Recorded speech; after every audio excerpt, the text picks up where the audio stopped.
Yahalau, Yahweh Bahashim, Yahweh Shai, Bahashim Wukakodesh. Greens to the hopeful elect.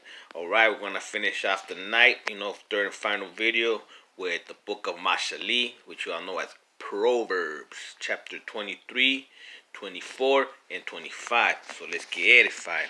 Okay, when you sit down to eat with a ruler, consider carefully what is before you, and put a knife to your throat. And if you are a man given to appetite, do not desire his delicacies, for they are deceptive food. Do not overwork to be rich, because of your own understanding cease. Will you set your eyes on that which is not? For riches certainly make themselves wings. They fly away like an eagle towards heaven. Yeah, like the riches of Babylon. They're fucking dying off now. Do not eat the bread of a miser, nor desire his delicacies, for as he thinks in his heart, so is he. Eat and drink, he says to you, but his heart is not with you. The morsel you have eaten, you will vomit up and waste your pleasant words. Yes, so if you eat the Kool-Aid, man, and you eat the Babylon plate, you're going to barf it up, and then the Lord's going to barf you up, man, because nobody that shows allegiance to Babylon is going to make it to the kingdom. Now it says, do not speak in the hearings of a fool, for he will despise the wisdom of your words. Do not remove the ancient landmark, nor enter the fields of the fatherless, for the Redeemer is mighty. He will plead their cause against you. That's right, our Redeemer is Yahweh Shai, Mashiach Adonai, and he going to come here and destroy Babylon, man, guaranteed. Apply your heart to instructions and your ears to words of knowledge. Do not withhold corrections from a child, for if you beat him with a rod, he will not die. You shall beat him with a rod and deliver his soul from hell. Basically, discipline your children, man, and whoop their fucking ass, man, into shape. That's what it's saying.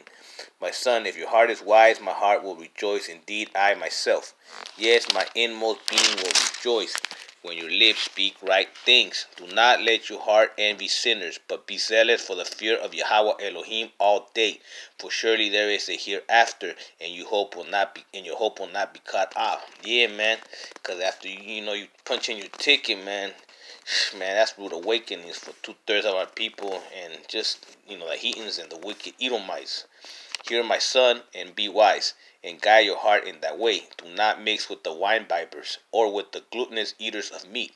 For the drunkard and the glutton will come to poverty, and drowsiness will clothe a man with rags. Listen to your father who begot you, and do not despise your mother when she is old. But buy the truth and do not sell it. Also wisdom and instructions and understanding. The father of the righteous will greatly rejoice, and he who begets a wise child will delight in him. Let your father and your mother be glad, and let her who bore you rejoice. My son, give me your heart, and let your eyes observe my ways. For a harlot is a deep pit, and a seductress is a narrow well. She also lies in wait as for a victim, and increases the unfaithful among men. Who has woe? Who has sorrow? Who has contentions? Who has complaints? Who has wounds without cause? Who has redness of the eyes? Those who linger long at the wine, those who go in search of the mixed wine. Do not look on the wine when it is red, when it sparkles in the cup, when it swirls around smoothly. At the last it bites like a serpent, and it stings like a viper. Your eyes will see strange things, and your heart will utterly perverse things. Yes, you will be like one who lies down in the midst of the sea, or like the one who lies at the top of the mast, saying, they have struck me, but I was not hurt. They have beaten me, but I did not feel it. When I shall wake up, that I may seek another drink. Basically, you get drunk, you do stupid shit. That's what it's saying, man. Right? So that's the end of chapter 23. Like I said, we're only dealing with the hopeful elect, so I don't have to decipher too much. Now let's proceed to chapter 24. Do not be envious of evil men, nor desire to be with them, for their heart devises violence, and their lips talk of troublemaking.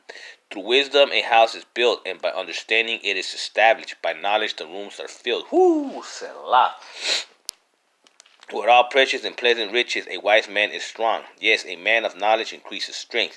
For by wise counsel you will wage your own war, and in a multitude of counselors there is safety.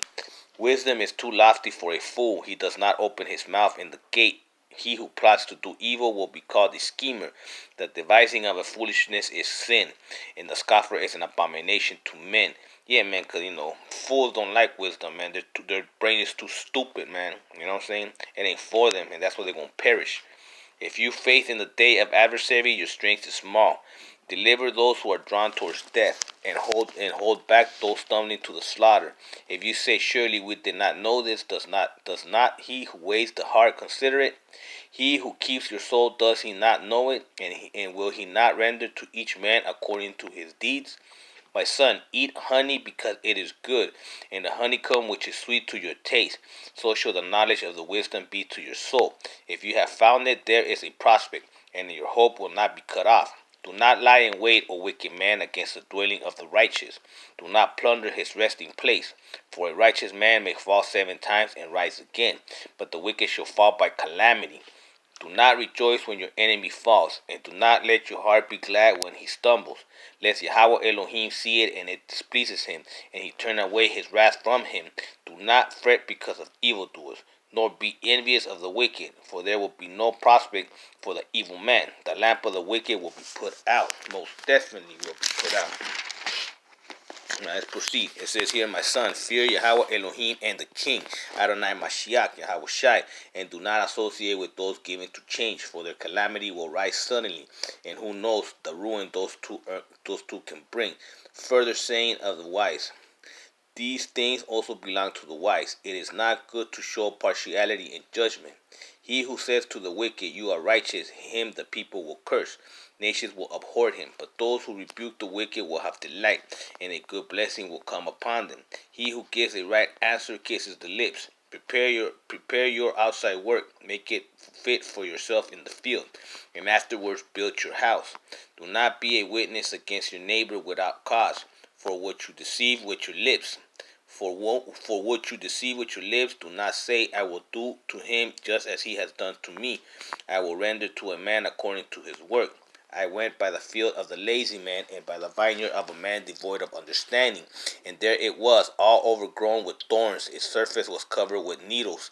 Its stone wall was broken down. When I saw it, I considered it well. I looked on it and received instruction. A little sleep, a little slumber, a little folder of the hands to rest. So shall the poverty come like a prowler, and you need like an armed man. Okay, that's the end of chapter 24. Basically, it's saying that don't be lazy and don't be stupid. But 2/3 of our people are already lazy and they're stupid. So, what can we do, right? They're walking the party, like I be saying. Okay, this is chapter 25. Further wise sayings of Solomon. All right, these also are the proverbs of Solomon, which the man of Hezekiah, king of Judah, copied. It is the glory of Yahweh Elohim to conceal a matter, but the glory of a king is to search out a matter. As the heavens for height and the earth for depth, so the hearts of kings is unsearchable. Take away the dross from silver, and it will go to the silversmith for jewelry. Take away the wicked from the king. Take the wicked from before the king, and his throne will be established in righteousness. Yes, will the kingdom of Adonai Mashiach Yahweh Shai will be in righteousness. Do not exalt yourself in the presence of the king, and do not stand in the place of the great. For it is better that he say to you, come up here, than that you should be put lower in the presence of the prince, whom your eyes have seen. Do not go hastily to court, for what will you do in the end, when your neighbor has put you to shame? Debate your case with your neighbor, and do not disclose the secret to another, lest he who hears it exposes your shame, and your reputation be ruined. A word filthy spoken is like apples of gold in settings of silver. Like an earring of gold and an ornament of gold is a wise rebuke to an obedient ear. Like the cold of snow in time of harvest is it a faithful messenger to those who send him, for he refreshes the soul of his master. Whoever falsely boasts of giving is like clouds and wind without rain. By long forbearance a ruler is persuaded, and a gentle tongue breaks a bone. Have you found honey? Eat only as much as you need, lest you be filled with it and vomit. Seldom set foot in your neighbor's house, lest he become weary of you and hate you. A man who bears false witness against his neighbor is like a club, a sword, and a sharp arrow. Confidence in an unfaithful man in time of trouble is like a bad tooth and a foot out of a joint. Like one who takes away a garment in cold weather, and like a vinegar on soda, is one who sings songs to a heavy heart. If your enemy is hungry, give him bread to eat. If he is thirsty, give him water to drink, for so you will heap coals of fire on his head.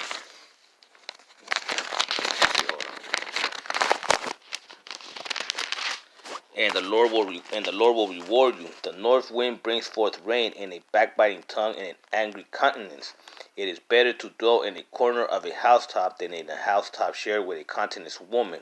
As a cold water to a weary soul, so is good news from a far country. A righteous man who falters before the wicked is like a murky spring and a polluted well. It is not good to eat much honey, so seek one's own glory is not glory. Whoever has no rule over his own spirit is like a city broken down without walls. All right, Amer, Selah, Hallelujah. Okay, see, there you go. That's the end of those 3 chapters of Mashali. Like I said, man, I shouldn't be deciphering much. So I hope this was edifying. Shabbat Shalom and Shalom.